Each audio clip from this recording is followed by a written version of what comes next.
All right, digital applications. Here's one more video for the week, and we'll call it a wrap. I do want to remind you that on Monday, it's Memorial Day, so we will be observing that as a day off.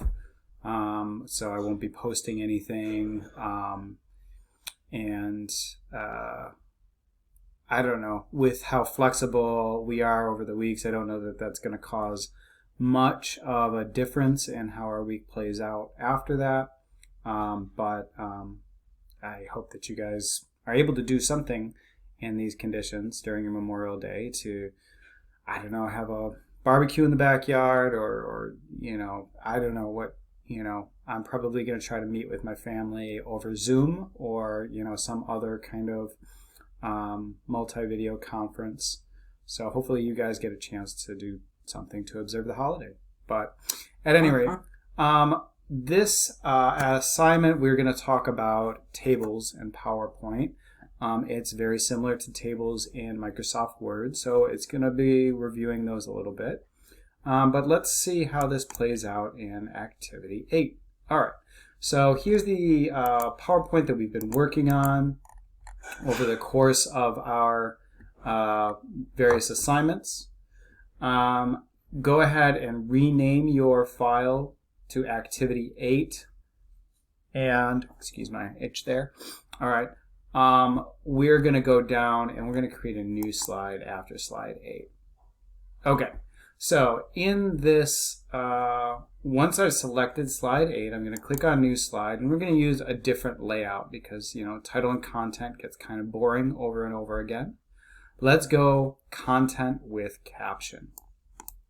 I'm going to click on Content with Caption and Add Slide. So now here's my slide 9, and this will be my workspace. As we've discussed before, when you create a new slide, in these placeholders, they have some quick buttons. I can do Insert Table here, or I can click on, this little table quick button right here. For this, we want 3 columns, and we're going to go with 10 rows.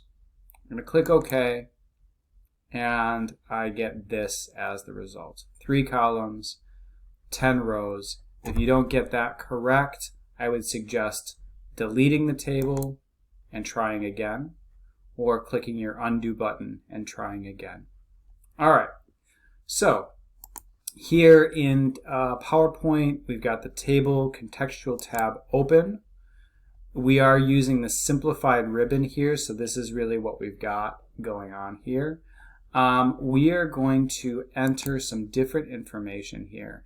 And in order to make this video go a little quicker, I'm going to pause this, I'm going to fill in the information, I'm going to show it to you, and then I'm going to encourage you then to pause it, fill in the information, and we'll move on together. Okay, so here we go.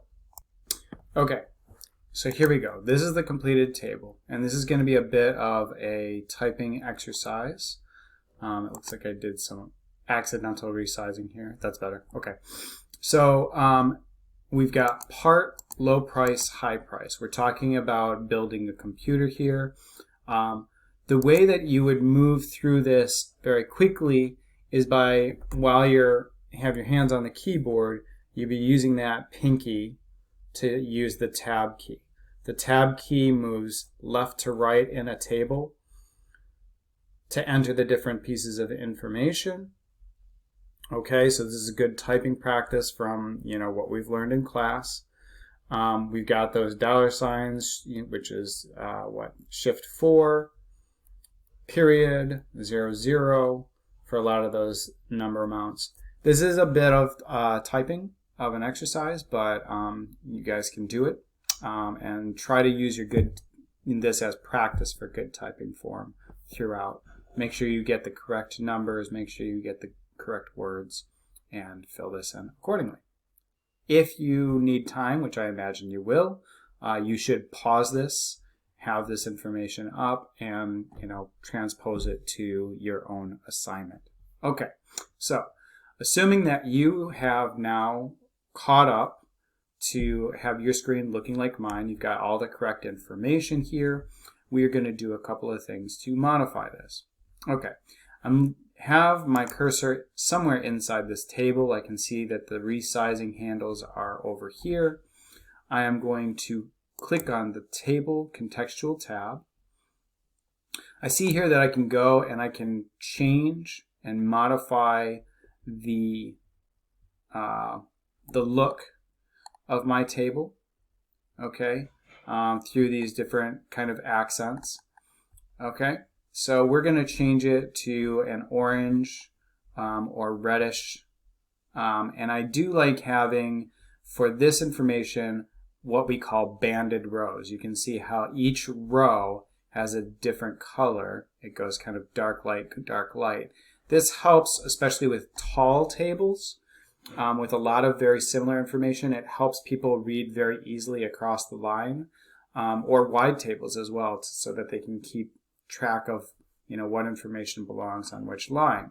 So with that in mind, we are going to go with medium style 1, let's say accent 5 or accent 6. You guys can choose which one you like.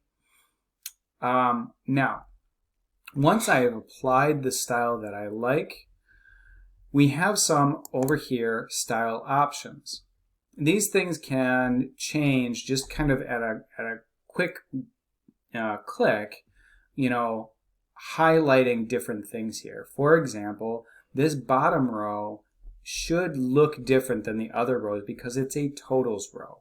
We always want our totals row to stand out. So we have an option here. If I click on that, there we go. So now my totals row looks different. It's bolded. It's got this line over the top of it. That's good design. Okay. I might also, in my style options, want to highlight the first row because that's my computer parts. Let's see how it looks. I'm going to click on first column. Boom. And all it does is it bolds those pieces of text. I like that style, so I'm going to go ahead and I'm going to keep that there. All right. We also have different alignments. It is usually best practice that we center align our headings. There are some exceptions, and yeah, but we're going to go ahead and we're going to highlight that top row and we're going to center align it. It's also best practice usually when we're doing cache amounts that those cache amounts are right aligned. I could go back up to this button up here. Well, you'll notice that immediately after I highlight all of these cells here, if I'm paying attention, this little quick bar shows up as well. So that's another way that I can apply my alignments. Okay. This is looking really, really spread out. I've got a little bit of information and I've got all of this space in between. So we can try to look at changing our column widths. That can be tricky if you don't have columns. You notice I'm kind of dragging along and trying to find where that bar is. But if I click on the table, oh, there it kind of comes in a little bit here. I'm wondering if we have a way to view the grid lines. Not in this one here. Okay, so there's a couple ways that I could do this. Clicking, I can look at those little lines, and I can go ahead and I can kind of drag over to make this column a little bit smaller for that area. I'm going to go, I always work left to right when I'm doing this, so I change that column width. Now I'm going to change this one. Let me show you this another way that we could do this. If I just click anywhere in this column, I can click select column, and that's going to make it really obvious for me where the boundaries of that column is. It might help me grab that edge there. So here again, I'm going to reduce the size. Now, high price, this column is huge, so I'm going to go over here and I'm going to grab the border of it.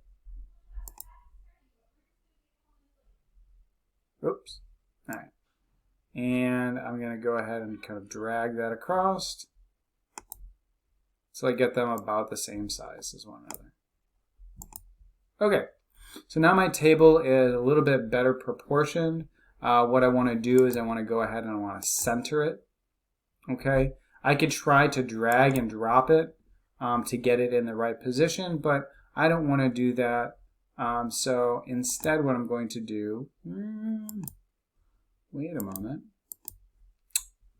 Do we have the ability to, nope. Okay, we are going to drag and drop it. I was hoping for an arrange tool, but I don't see that arrange tool available. Here it is, it's in the home tab. So I've got my table selected.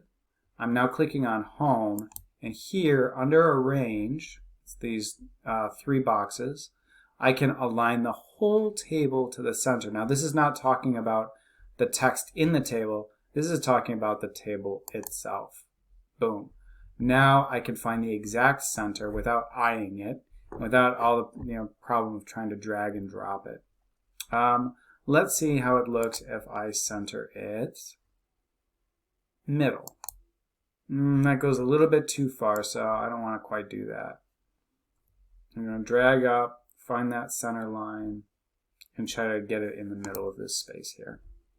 Okay, so we're talking about a computer, purchasing a computer, computer prices. So let's click here to add a title to our slide. Cost of a computer will be the title, okay? And off to the right-hand side, we're gonna say that this table compares the lowest price to the highest price of basic computer components. Okay, my head's kind of covering that up, so I'm going to move myself up. All right, this table compares the lowest price of to the highest price of basic computer components. All right, right there.